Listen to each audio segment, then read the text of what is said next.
Over 72 minutes, he covered all the big issues, including his plan to rebrand the ocean itself. We're going to be changing the name of the Gulf of Mexico to the Gulf of America. What a beautiful name you spent 2 seconds thinking of. He still has no health care plan.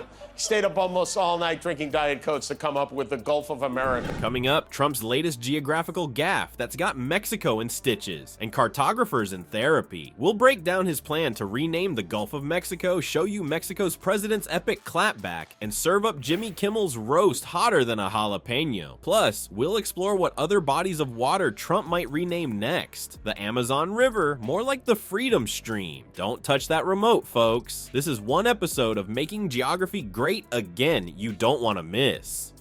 Before we move on, I'd like to ask you a small favor. If you appreciate this content, please take a second to like this video and subscribe to the channel. Over 98% of you watch the videos without subscribing. It costs you nothing, but it makes a huge difference to us. So, did you click the subscribe button? Great. Thank you so much. Now, back to the video. Now, people, fasten your seatbelts because Grumpy Trumpy is back with yet another brilliant scheme to elevate America. He has determined that the secret to success this time is renaming things. We have a new solution that will undoubtedly solve all of our issues, so move over, border wall. What is the most recent innovation in the orange turd? The Gulf of Mexico should be renamed the Gulf of America. What a beautiful name you spent 2 seconds thinking of. He still has no health care plan. He stayed up almost all night drinking Diet Cokes to come up with the Gulf of America. We're going to be changing the name of the Gulf of Mexico to the Gulf of America. It seems to be the only way to improve our economy and international relations. Who would have thought geography could be so simple?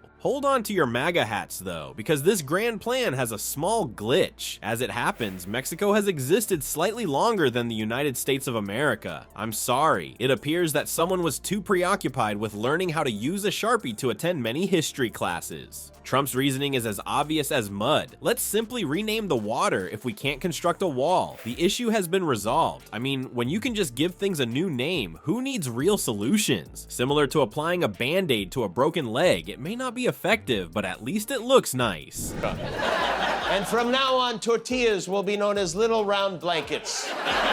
Conference showed that the real Gulf of America is the one between those who think Trump belongs in the White House and those who think he belongs in a home. The Gulf of Mexico has been called that since, well, forever, as some party-pooping historians may point out. However, when you have alternative facts, who needs facts? It is likely that Trump is thinking, history, schmistery. I don't hesitate to use my Sharpie as I have one.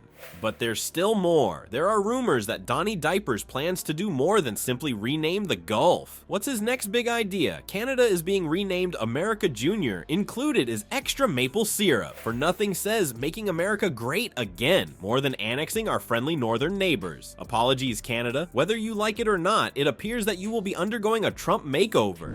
Which has a beautiful ring that covers a lot of territory. The Gulf of America, what a beautiful name. Yes, because he hasn't gotten away from any of the old stuff. He played all the hits today. But here's the worst part. It turns out that renaming things just because you feel like it isn't possible. International geography is so complex. Who knew? It seems as though nations have unique histories and identities that cannot be wiped out with a single stroke of the pen. I know it's shocking. But don't get fooled, people. Mexico isn't going to take this lying down. Our renamer-in-chief has a few choice words, and I don't think they're gracious. This geographical comedy of errors is going to get hotter than a jalapeno popper at a mega rally, so stay tuned. Let's start with you, Patrick, and the response by Mexico's president. And the Gulf of Mexico has been recognized internationally since 1607 as well. Specifically to the renaming of the Gulf of Mexico, the Gulf of America. People, it appears that the president of Mexico just delivered a response so fiery that it may make Trump's famous taco bowl tweet seem insignificant.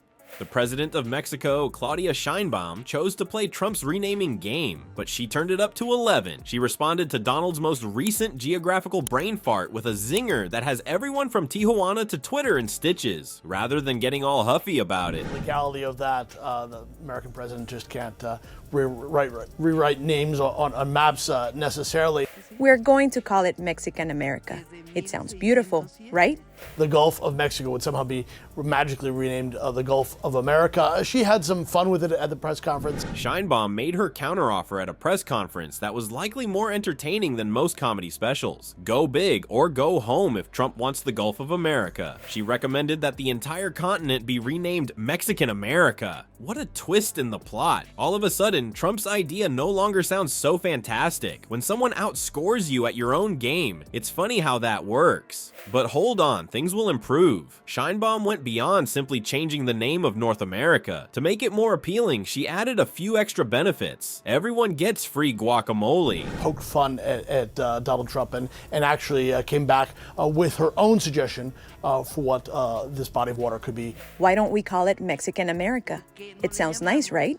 Since 1607, the Constitution of Apatzingan referred to it as Mexican America. Obviously, the name Gulf of Mexico is recognized by the United Nations, by a United Nations agency. That's how you restore America's greatness. After all, who wouldn't want to live somewhere where avocado toast isn't prohibitively expensive? Trump's wall is now 10 feet lower and most likely much more tasty. The internet, being what it is, went crazy over this. Memes began to appear more quickly than you could say "Kofefa." People were creating new national anthems that sound suspiciously like mariachi songs, photoshopping sombreros onto maps, and transforming the stars and stripes into a gigantic taco. Everyone was invited to the fiesta, as if Cinco de Mayo had arrived early.